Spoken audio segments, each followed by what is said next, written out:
नमस्कार मित्रांनो, आपण पाहत आहात आमचा घरगुती निसर्ग उपाय हा यूट्यूब चॅनल. आपल्याला सर्वांनाच कोणाला सर्दी, कफ, खोकला होत असतो. त्याची होण्याची अनेक कारणे असू शकतात. त्याच्यामध्ये मुख्यतः allergy viral infection, bacterial infection, acidity अजून इतरही असू शकतात. आणि हो, हे टाळण्यासाठी आपण मेडिकलमधून किंवा इतर ठिकाणाहून अँटीबायोटिक गोळ्यांचा वापर करतो. पण आज मी तुमच्यासाठी एक उपाय घेऊन आलेलो आहे, घरगुती उपाय. हे अँटीबायोटिक गोळ्यांचा वापर न करताही तुम्ही ज्यांना कोणाला सर्दी, कफ, खोकला झालेला आहे त्यांनी हा व्हिडिओ शेवटपर्यंत पहा, कारण हा घरच्या घरी करता येणारा एकदम सोपा उपाय आहे. ज्यांना कोणाला सर्दी, कफ, खोकला हे झालेलं आहे, तो दूर करण्याचा सोपा उपाय म्हणजेच आपल्या घरातीलच वस्तू घ्यायची आहे. त्यासाठी कुठेही बाहेरून साधन आणायचं नाही. त्यासाठी घरातील काय करायचे, एक कांदा घ्यायचा आहे. कांदा मग तो सफेद घ्या, लाल घ्या, कोणताही कांदा घ्या. त्या कांद्यापासून आपल्याला 1 चमचा रस काढायचा आहे त्या कांद्याच्या पासून. मग तो तुम्ही कांदा किसून घ्या किंवा मिक्सरमधून काढा किंवा तुम्हाला जी पद्धत वाटेल त्या पद्धतीने त्या कांद्याचा रस काढायचा आहे व तो रस घ्यायचा.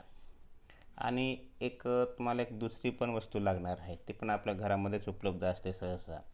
दुसरी वस्तू लागते ती म्हणजे मध.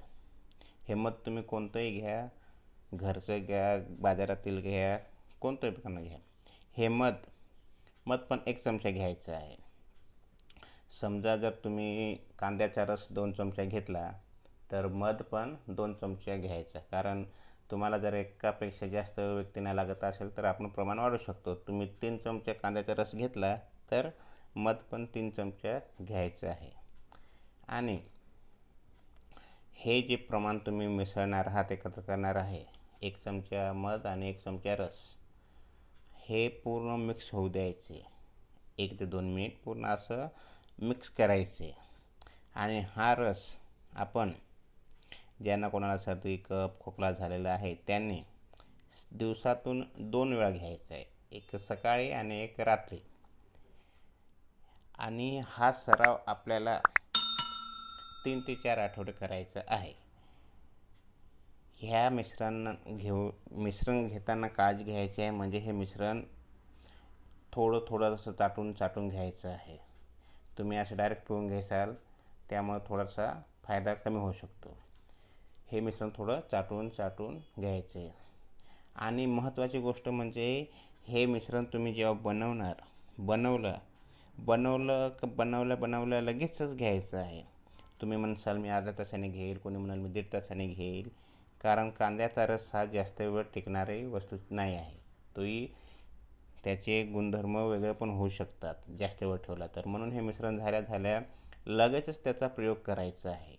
आता हा रस कोणी घ्यायचा आहे, खूप नवजात शिशु असतील त्याच्यासाठी घ्यायचा नाही. लहान मुले, शाळेत जाणारी मुलं, मोठी माणसं, प्रौढ व्यक्ती यांनी घेतलेला चालेल. आणि